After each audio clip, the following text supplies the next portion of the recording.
Remember those moments in life when you look back at places you've been, things that you've done, and you've said to yourself, hey, I really need to go back there again. Well, that's what today's video is all about. We're going to share with you 8 of our most memorable moments traveling in our RV, 1 in Mexico, 4 in the USA, and 3 on Vancouver Island in British Columbia.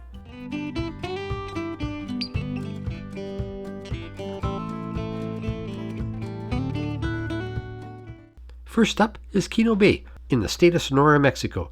Now these are not in any particular order. We're just working our way south to north. Kino Bay is located on the eastern shore of the Sea of Cortez, and for those of you familiar with the Baja Peninsula, it's about 80 miles across the Sea of Cortez to the west. Kino Bay is about a 6.5-hour drive from Tucson, Arizona, about an 8-hour drive from Phoenix, and if you're coming from San Carlos, Sonora, a bit to the south, it's about a 2.5-hour drive. The people who reside in Kino Bay are mainly fishermen, farmers, about 5,000 people, and there's a fairly large number now of Mexican nationals who live primarily in Hermosillo, which is a state capital about 70 miles, so say an hour's drive to the east. And many of these people have built beautiful, expensive homes on the bluffs to the north of the main part of Kino Bay. The part that we like to go to is the southern part, the old part. No paved roads. People are just down to earth, quiet, laid back culture. This is not a tourist destination. You won't find 5 or 4 or 3-star hotels here. The boards aren't always in place on the piers. It's just an old Mexican town. It's really refreshing to be around. It felt very safe when we were there, people very friendly, but of course, as in any place, you have to be careful. The place where we stayed is the Islandia Marine and RV Park, which was kind of weird because there's no marina. There's lots of boats out in the ocean, but no marina that we found nearby. It's run by a very pleasant family. It's just a really laid-back place to be along the water. And I know some of you will say, hey, but there's barbed wire. You're behind barbed wire. What kind of an environment is that? Well, it didn't bother us. We could look right through it. And if you're traveling with a buddy as we were, who's a USA war vet, well, the barbed wire, I think, brought back memories for him. And he felt that he had to salute people who walked by on the beach. I think that was after a few beers. There are beautiful, untouched beaches that stretch for miles and miles. And if you look off into the distance, where I'm showing this red arrow, there's an island called Tiburon Island. It has a remarkable history. It's really worth researching. And the Seri Indians, the natives, live nearby. This was part of their traditional territory at one time, and now they're on a reserve a little bit north of the main part of Kino Bay. Now, it's worth going to visit them, but if you do, you want to take somebody with you who understands their culture, because they can be a little bit rough. And if you go in there thinking that everything will be fine, well, you might not come out the other end so fine. So just make sure you're with somebody. We went in there. It was just fascinating to see. They are tremendous artists, beautiful hand baskets and so on. But of course, they also like other things in life, so just be careful. The Seri people have a really strong relationship with the land and the sea, and they've protected their language and culture in quite a unique way. So if you're a bit adventuresome and you don't mind going to a place where there aren't 5-star RV parks and hotels, then Kino Bay is a fascinating place to check out. Number 2 on our list as we head north is Quartzsite, Arizona. Boo! Boo! Boo! Ah, come on. I get it. We used to think the same way. It's a place that people love and they love to hate. We've actually come to love it. We didn't think at the beginning that we would. We'd drive past it. Didn't think it was anything. Dry desert. What's there in Quartzsite? All these people that migrate there from all over the place every year, over 1 million plus. The gem shows, the RV shows, the rubber tramp rendezvous, the swap meets. Who wants to go to that? Stay away. But you know, if you're a little shy, introverted, or you just hate crowds, you don't have to go at the busy times. You can go during the quiet times and take in the wide open skies, the nice climate, the boondocking where you can't see your neighbor for another tree. I have no idea what that means, but you get the point. We've only been there once during the busy period, in January, just 6 months ago. And I must be truthful, we only stayed one night. But just 2 months ago, we went there and stayed a week. We absolutely loved it. We felt that we had the earth to ourselves. The weather was perfect. We got to know the town better, met and chatted with the local people. Bottom line, you just got to go to Quartzsite. If you own an RV and you've never been to Quartzsite, I don't know how you can look at yourself in the mirror. It's got to be a rite of passage for all RVers. If you own a motorcycle and you're a true believer, well then you got to go to Sturgis, South Dakota for their annual motorcycle rally, right? That's a rite of passage. Well, same thing with an RV. You must go to Quartzsite. Otherwise, you're not initiated as a real RVer. From Phoenix, about 2 hours to the west. From Palm Springs, about 2 hours to the east. Why can't you go? We'll see you there. Number 3 of our most memorable trips as we head north is Death Valley. Now come on, if you're in Quartzsite and you're heading north, you may as well go to Death Valley. Again, it's one of these places that we drove by for years and we finally went into it. We've been in there twice. It's absolutely amazing. So you got to go there, please. If you're trying to zero in on where it is, it's about a 4-hour drive northeast from Los Angeles. And if you're in Las Vegas, about 2 hours to the southwest. Now, you want to be careful about the time of year that you go. You don't want to go in the summertime. It gets extremely hot, but the fall and winter is an ideal time to go. You may think from the name and from these pictures that it's just a dead zone, but no, it's incredibly alive and a very interesting place to visit. It lies in the northern Mojave Desert, very close to the Nevada border in eastern California. Now, before we went there, I knew that it was very hot. I didn't know that much about it, but that was certainly known. What I didn't know is that during the summer, it's considered one of the hottest places on Earth. And in fact, in 1913, apparently a temperature of 134 degrees Fahrenheit was recorded at Furnace Creek, which is right around where these pictures these pictures that I'm showing you were taken. And that remains the highest ambient air temperature ever recorded on Earth. That's amazing. And the Badwater Basin is the lowest point in North America, sitting at about 282 feet below sea level. Now that's pretty cool too. So see, why wouldn't you go to Death Valley? Oh, but be careful. Make sure you have your gas tank completely full before you go in, because the gas is very expensive. When we were there, it was around $8.50 per gallon. There are several really good campgrounds, full hookups, so you don't have to worry about being stranded in the middle of the desert trying to camp. Want to be prepared, especially with pets. Now, the way we get there is when we're heading north and we're in the Las Vegas area, we usually drop down into Pahrump and then drop down into Death Valley that way. And when we leave, we head to the west and come out intersecting Highway 395 around the Lone Pine area on the eastern side of the Sierra Nevada mountain range, and then we head on further north to Reno, Nevada, and so on. And just a point of caution, be careful if you're traveling west from Death Valley out to the 395 along the Sierra Nevada mountain range to Lone Pine, because you go up and down a series of passes that are, I think, in excess of a mile high. And your rig, if you're pulling something, will be strained. Your nerves will be shot. Your wife, if she's in the right-hand side of the cab of your vehicle, will be screaming at you because of the drop-offs.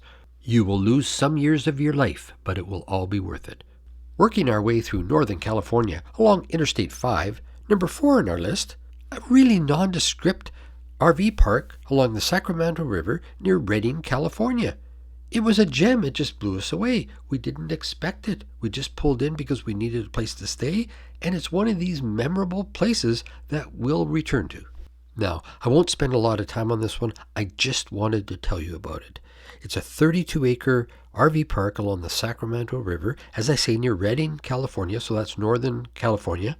It's right along the Interstate 5, easy in and out, large sites, nice people, beautiful surroundings, and a gorgeous river. It's called JGW RV Park. I don't know what that means. It's kind of nondescript, but believe me, it's worth going back to. Entering Canada on Vancouver Island in the province of British Columbia, first up is Pedder Bay Marina and RV Park. And unlike the place we saw in Kino Bay in Mexico, this truly does have a marina attached to it. Pedder Bay is located about a 45-minute drive west of Victoria, which is the capital of the province of British Columbia. This place is so beautiful and serene. It's magical. You can rent a boat and go fishing, walking trails everywhere out towards the west coast of Vancouver Island, or you can drive back into Victoria and see the sights of the city. You know, I think I'll just let you look at the scenes for yourself. You don't need me talking over it, and I'll pick you up on the other end before moving on to our next place.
It's beautiful, isn't it? Can you see why we want to go back here again and again?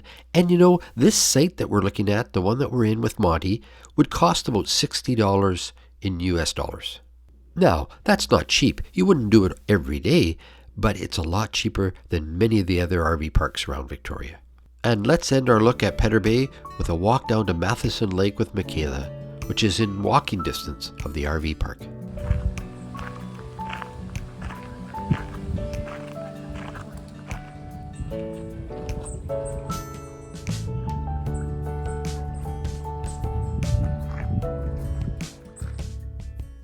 Okay, now let's giddy up and head up island, as the locals on Vancouver Island say. On this trip, number 6 on our list, we're going to head to the Alberni Valley, which is about a 4-hour drive from Victoria. We're heading to a location called Arrowvale Farm and Campground. It's on the route that you would take if you were heading to the west coast of Vancouver Island, to places like Long Beach, Tofino, Bamfield, Ucluelet, really famous places on the west coast. It's a beautiful drive from Victoria and very accessible by RV. The RV park is pretty rustic. It's not a luxury resort, but it's wonderful. It's really part of a working farm. The owners have simply cut away part of the farmland along the river and created an RV park. It's a wonderful place, a magical place. Now, for some of you who have watched our earlier videos, you'll probably remember that this is the place where we lost Squeaky, our cat. We spent a lot of time in Arrowvale looking for him, and I don't think we really appreciated the beauty of the place at the time because we were so concerned about finding him. But this video isn't about Squeaky. If you want to learn about Squeaky, go back to our very first video that we did, and it'll tell the whole story. When we think back to Arrowvale, we want to return again. It has one of those magical grips on you. The beauty of the Somas River, the Port Alberni Valley. It's a place where you can fish in the river. We sat for hours on end watching YouTubers. No, they're not YouTubers. Tubers. You know, the people that sit in tubes and go down the river. Just floating down the river. It was wonderful to see and to hear. It was just kind of an idyllic summer. You can spend hours walking along the river trails, along the trails that go around the perimeter of the farm. It's a place that just says to you, relax. And the beauty of being at Arrowvale is you can take a day and drive to the west coast of Vancouver Island, which will take you a few hours, maybe 2-3 hours to get to the west coast, and visit these places that are just magical as well. Rugged west coast places. Go for lunch, as we did in Ucluelet, the best beer and pizza I've had in my lifetime. And you can easily be back in your campground at Arrowvale by the end of the day. And for those of you who may be wondering about Squeaky and did we find him, Yes, after 3 months of searching, we found Squeaky. We left Arrowvale as a family again. Our 7th and final location for today is only about an hour and a half drive from where we presently are. We're heading to Salmon Point RV Resort and Marina near Campbell River, still on Vancouver Island. You know, and I think I need to say something. I know that many of you who are watching this video probably have never been to Vancouver Island. And many of you are probably saying, where is this and what is it? Well, it's a big island. And almost every town along this island has a marina. So everything's marina and RV park. It's just part of our culture, I guess. But seriously, Vancouver Island is big. It's about 450 kilometers long, which is about 280 miles. And at its widest point, I think it's 100 kilometers wide, which is about 60 miles. So it's a big freaking island.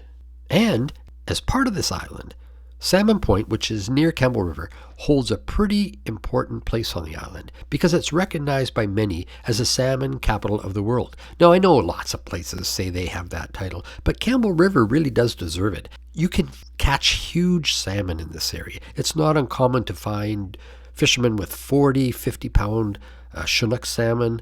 The biggest ever, I believe, caught in this area was a 61-pound Chinook salmon. So if you come to this area, don't worry about bringing a boat. There's lots to rent, and there's lots of fishing guides that will take you out to catch your huge Chinook salmon. Just bring your wallet because these fishing guides and the fishing resorts are pretty expensive. So what do you think of this RV park in Marina? Do you think it's dream-worthy? Would you come to this place and the others that I've shared with you? Where else can we go? We're always looking for new adventures, and we're sure glad that you stayed with us on this one. Thanks for watching. We'll see you next week.